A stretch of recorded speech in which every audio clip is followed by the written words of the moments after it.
Ready? Play.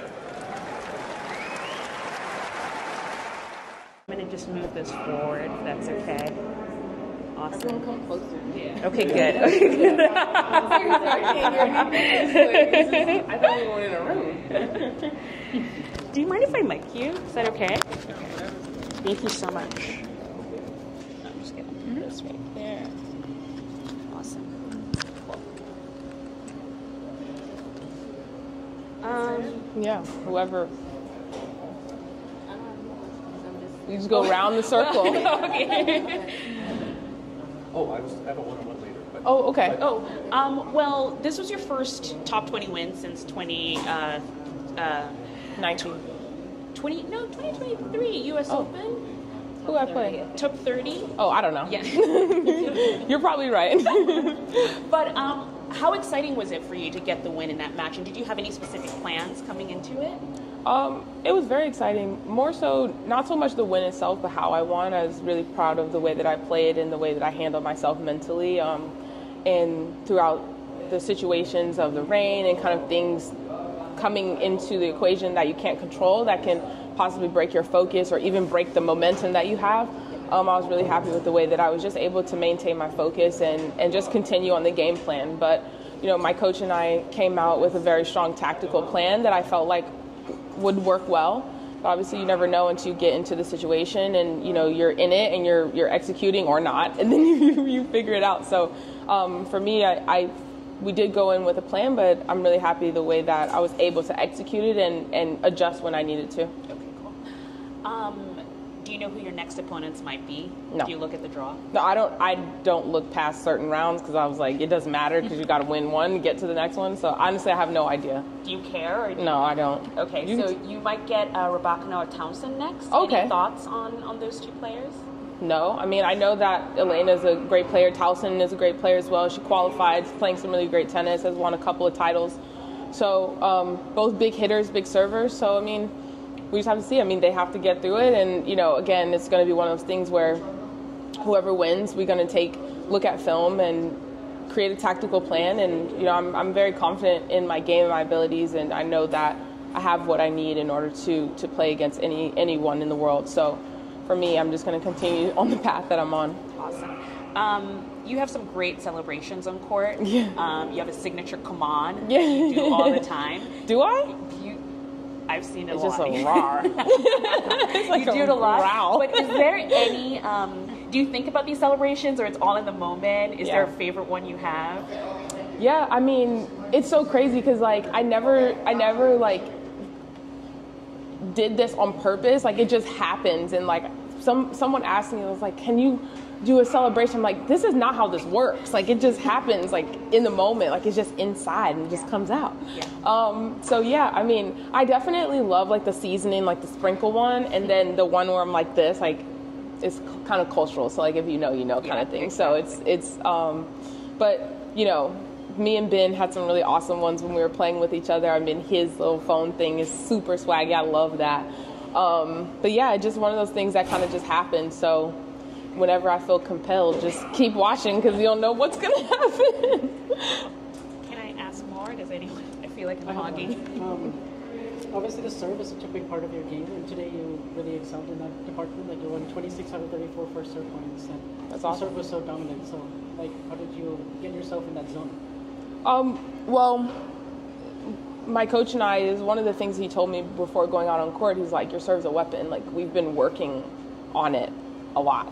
Like, trust it, you know? So sometimes because I am able to put spins on the serve and just kind of like put it in, sometimes it's easy to kind of rely on that. And I'm just like today I was very committed to just backing my serve and just like having the mindset that it's a weapon. And that's how I was able to, I feel like, have those numbers. I mean, we've kind of looked at stats and the 70s in that range, the low 70s to anything higher than that, honestly, gives you the best outcomes in terms of being able to be dominant on your serve and get free points. And I think that helped a lot, and it freed me up, especially in the last game. You know, serving for it against such a great player who's a great returner is like not easy, but for me, I'm going for it, and I think that showed. So you're one win away now from a career high ranking. Is that something you pay attention to? No, not at all. I know I'm aware of like my career high ranking, just because it was a milestone for me, and I'm like, oh, this is very exciting, 61 or something like that. But right now, no, like I'm just focused on how I want to play and just like stacking up matches.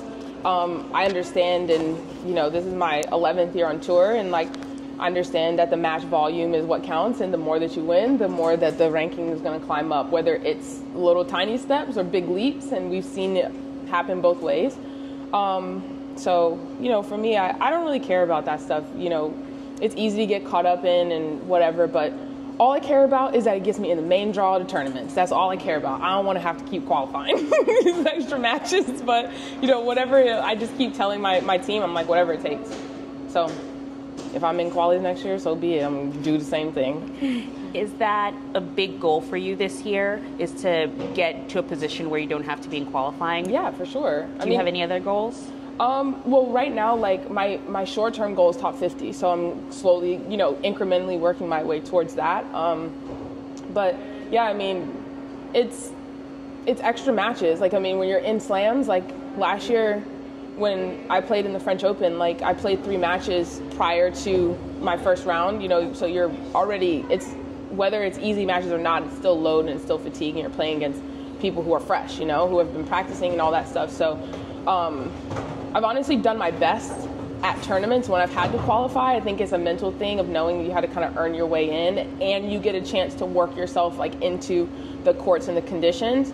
For me, like I died in my first round because I was so hot. Like coming from Indian Wells, where I played second to last match or last match every day, and it's cool, we're playing in long sleeves and tights, to come here and it's 90 degrees and I was like, oh my God.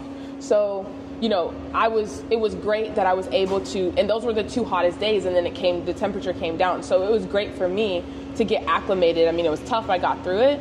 But now I was like, I'm good. We got a breeze, so now, day 4, I'm chilling, so I feel like I'm accustomed to it now. So it's definitely one of those things. I mean, I think everyone's goal is to get as high ranked as possible. So for me, I'm just going to continue to make those steps, however big or small they are. Taylor, how does you're a very good ranked doubles player. How does that complement your singles?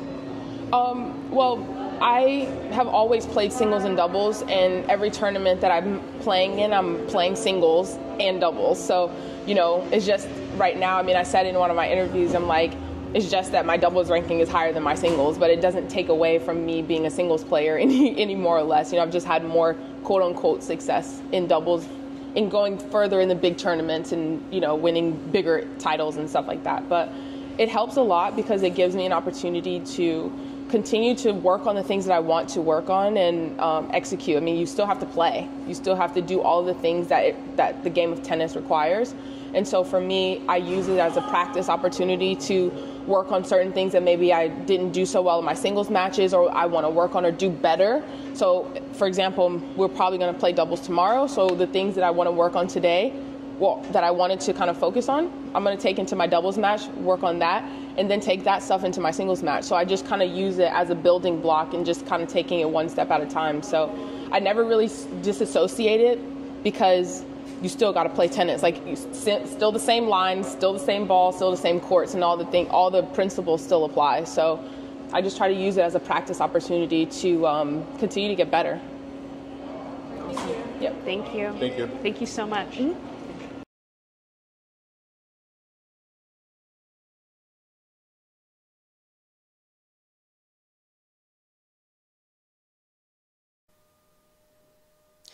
If you enjoyed this video, make sure you hit that like button.